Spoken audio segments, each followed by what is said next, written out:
can see chainmail shortages.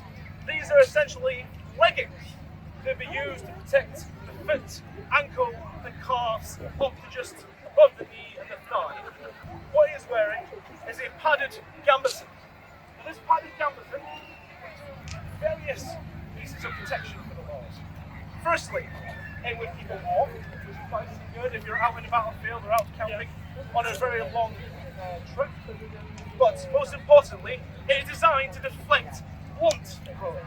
It is designed to deflect any impact to a degree that comes from any blunt or any which is particularly useful against weapons like clubs. It's an arming cap.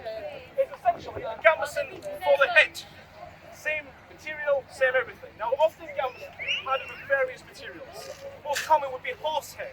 The next most important step, and because he can afford it, is the chainmail. Now, one part of chainmail you might see, and it isn't just to hide his identity or to make him look scarier, is the vente, which goes across the mouth and the neck. The chainmail continues down over his mittens. These mittens, same, made out of gambeson material, but then, as with everything else, it's layered down to protect every part of the body you possibly can. Every part of my lord is valuable.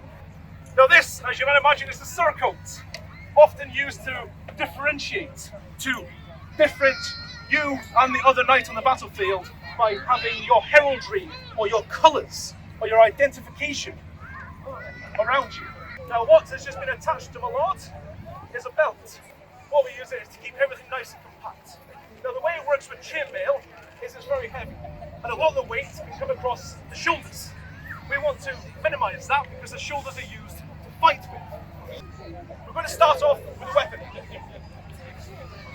What my lord here, as I have in my hand, is a sword.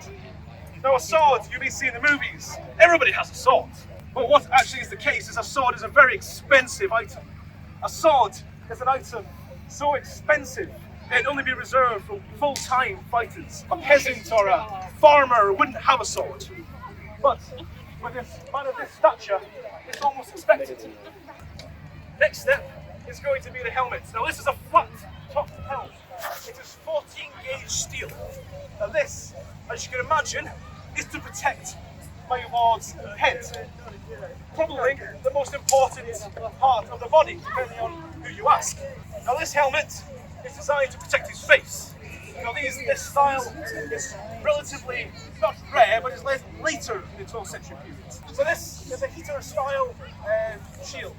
It is used, as you can imagine, to protect my lord, but in a more tactful and combat way. It is made not from metal, as you would imagine, but made from wood. Layered wood, wrapped in canvas, and edged in leather. It's the glaive. Now many weapons in our time periods were very effective, but came from peasants' weapons. It's called a glaive. It came from a tool called a mill, which in the end was used to chop down branches out of trees. But it can be used as a very long-handed, two-handed weapon to kill his enemies. A very effective tool, but again, something more befitting of a man of this stature. Come on, brother! Come on!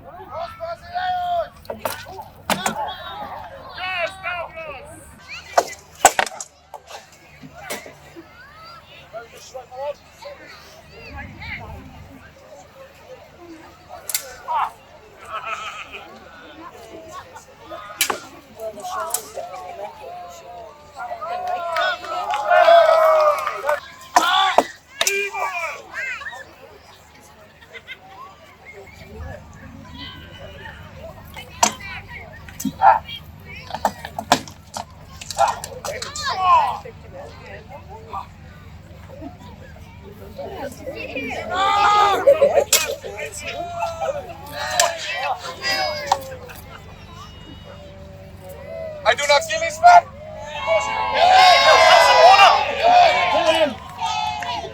Have some order. I not kill